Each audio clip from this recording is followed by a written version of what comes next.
how low can I go? Hello, this is Steve with the Steve Volkers Group. We're an award-winning real estate team in West Michigan. We've made an impact through West Michigan real estate by doing things differently. Differently equals marketing through social media, blogging, neighborhood data. Doesn't hurt to have some Google juice.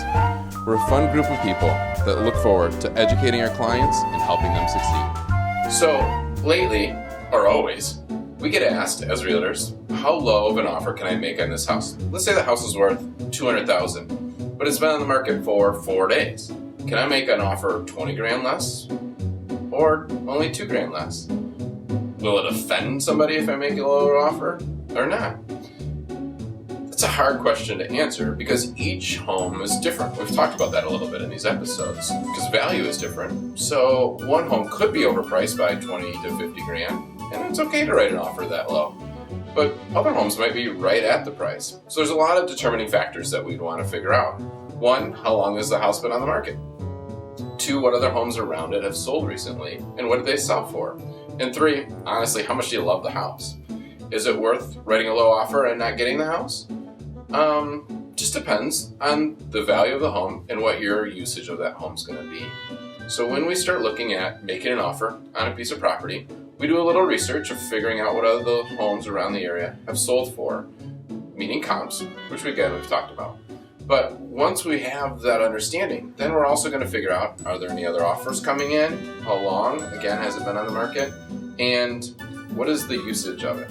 Is the usage going to be for 2 years, and then you're going to move to another home? Is it going to be 5 years, 10 years? Because what you might make an offer on a home that you're only going to be in 2 to 3 years, you might be a little bit more savvy on making sure that you get the right value at that very moment, because you know you're going to try to sell it again in a couple of years. But something that you're going to live in or plan to live in for a long time, you might not worry about a couple grand, right? Because a couple thousand or even 5,000 over the next 20 years is not going to matter that much to you.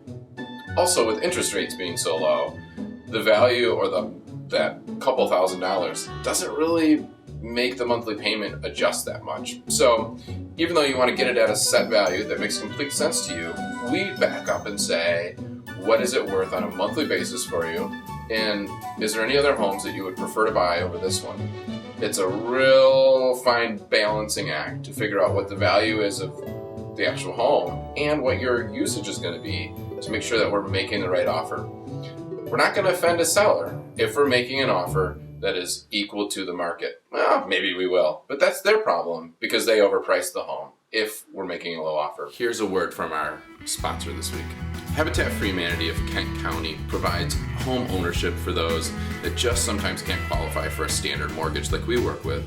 But right now they have multiple homes that they don't have homeowners for. So they put a call to action out there for friends of mine and people that we might know. If you know somebody that has a family, doesn't have to have a family, but really wants to live in a home, Habitat for Humanity might be able to help them out.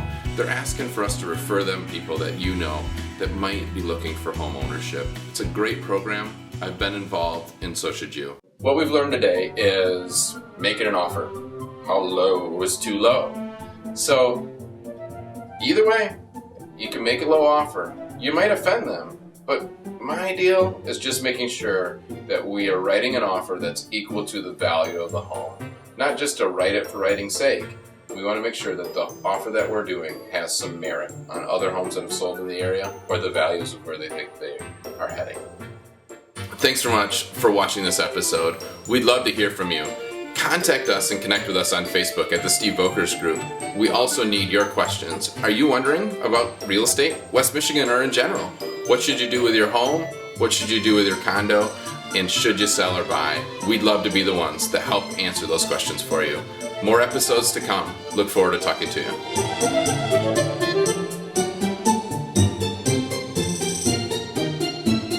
When I had the truck back in the day, yeah, because I didn't have four-wheel drive on my truck. It was just like, I'd just hit it all the time and just start, and she'd be like,